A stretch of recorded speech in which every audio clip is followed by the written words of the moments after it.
दोस्तों नमस्कार। नया साल आप सबको बहुत बहुत मुबारक। 2024 की आप सबको बहुत बहुत बधाई।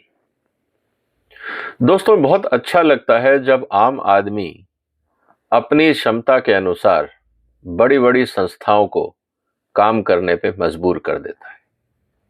शायद डेमोक्रेसी आने में हिंदुस्तान में थोड़ा देर हो गया, लेकिन 2023 के अनुभव में हम इस बात को कह सकते हैं कि अब धीरे धीरे इस देश का आम आदमी ताकतवर होता जा रहा है और उसका सबसे बड़ा कारण है पावर ऑफ सोशल मीडिया। बहुत सारी ऐसी घटनाएं पिछले दिनों हुई जिससे हम ये कह सकते हैं कि अभी तक जिस आम आदमी को कोई पूछता नहीं था, जिसकी कोई सुनवाई नहीं थी, सोशल मीडिया ने वो आम आदमी को ताकत दे दी है जिससे वो अपनी बात सबके सामने रख सकता है और सोशल प्रेशर जब पड़ता है तो कार्रवाई होती है। इसीलिए 2023 में जो घटनाक्रम हुआ उसमें आप सब ने जो योगदान दिया उस सब के लिए आपको बहुत बहुत बधाई। दोस्तों मेरा ये कहना है कि 2023 का अनुभव ये कहता है कि सुप्रीम कोर्ट के जजेस को भी सोशल मीडिया की ताकत का एहसास होने लगा था, लेकिन कहीं ना कहीं उनको ये लगता था कि हम इस पूरे सिस्टम को कानून के माध्यम से कंट्रोल कर पाएंगे। लेकिन जैसे जैसे इस मुद्दे पे चर्चा बढ़ी, अल्टीमेटली चीफ जस्टिस को भी ये कहना पड़ा कि हमें सोशल मीडिया की ताकत को समझना है और अपने आप को उस काम करने के तरीके को जिसके कारण सोशल मीडिया में क्रिटिसिज्म होता है, शायद उस काम करने के तरीके को बदलना होगा। धीरे धीरे सुधार होने लगा है। इसी तरह से जब बड़ी बड़ी सरकारों के बड़े बड़े मंत्री ये सोचते थे कि उनको कोई पूछने वाला नहीं है, अराजकता चलती रहे, आम आदमी परेशान रहे, लेकिन सोशल मीडिया की ताकत ने उनको भी हिला दिया। पिछले साल जब 2023 की शुरुआत हुई थी तब हमने ये देखा था कि जिस तरह से एयरपोर्ट्स पे लाइनें लगी रहती थी, घंटों लोगों को इंतजार करना पड़ता था, कोई सुनने वाला नहीं था। सोशल मीडिया में आए वीडियोस और जिस तरह से वहां अराजकता थी, उसको हटाने के लिए सरकार को और प्रधानमंत्री को खुद एक्शन लेना पड़ा। उसका कारण क्या हुआ? उसका जो आउटपुट निकला वो क्या हुआ कि एयरपोर्ट्स सुधरने लगे, नई टेक्नोलॉजीज आने लगी, इंफ्रास्ट्रक्चर इंप्रूव होने लगा। इसी तरह से अगर हम अभी की बात करें तो थोड़े दिन पहले आपने देखा होगा कि एक वीडियो जारी हुआ हिमाचल से। लोग टूरिज्म मनाने गए, वहां पे गए तो जाम में फंसे, घंटों जाम में फंसे रहे। असर ये हुआ कि जो सरकारें वहां सो रही थी, जिनको ये पता था कि हर साल टूरिस्ट आते हैं, लेकिन उन्होंने कोई इंतजाम नहीं किए, ना पार्किंग का इंतजाम, ना ट्रैफिक मैनेजमेंट का इंतजाम। हर इंसान जो सरकारी आदमी था वो अपने घर में पड़ा रहा ये सोच के कि तनख्वाह तो आ ही रही है, सड़क पे जाके काम करने की क्या जरूरत है।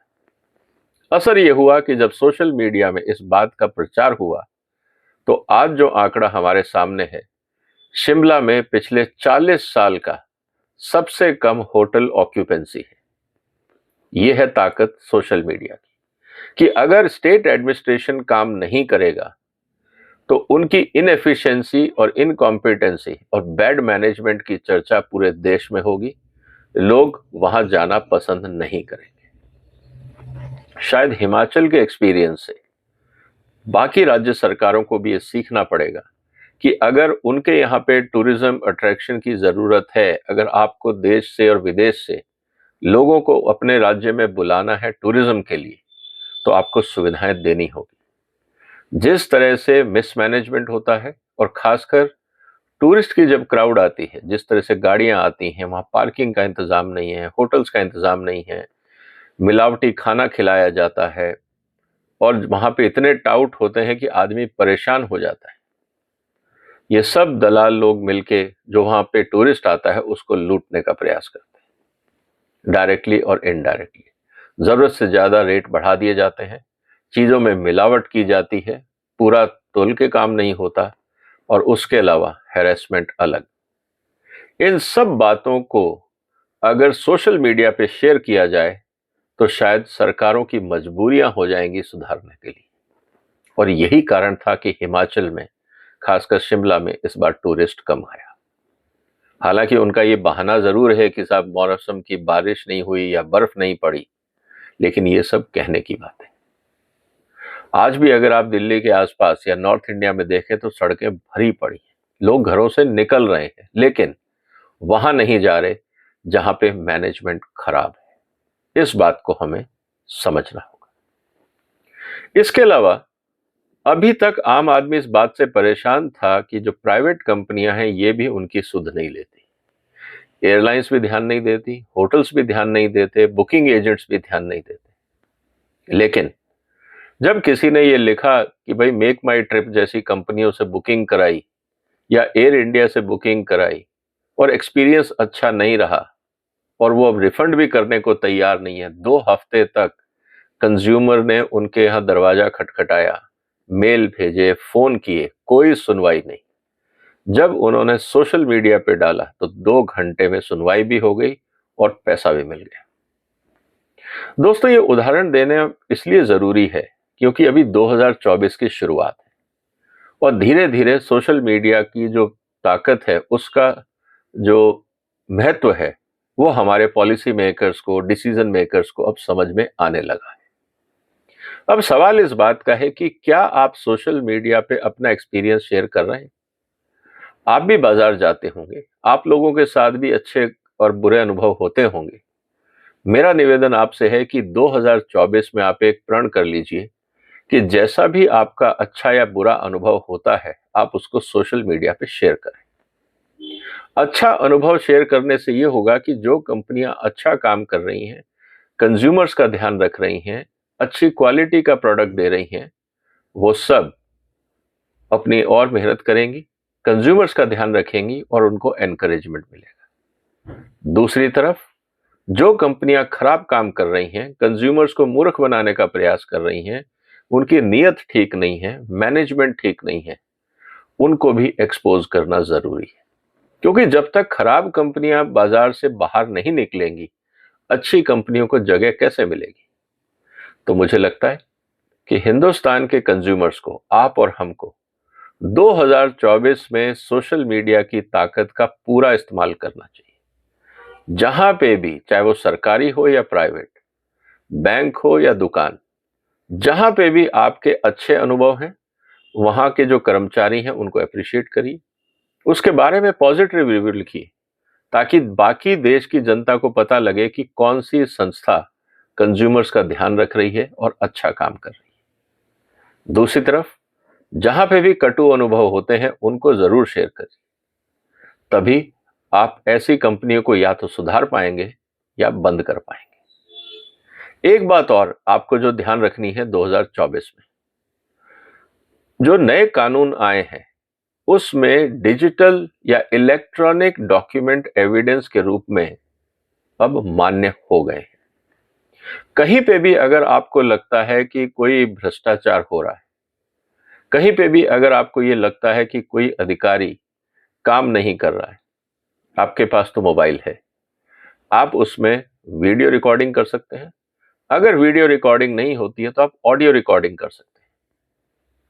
कुल मिला के अब आप अपने आसपास होने वाले भ्रष्टाचार के डॉक्यूमेंटेशन शुरू कर दीजिए, उसको सोशल मीडिया पे डालिए, और अगर मान लीजिए कहीं पे शिकायत होती है या कोर्ट केस होता है या कोई करप्शन के चार्जेस होते हैं, तो ये वीडियो बहुत काम आएंगे।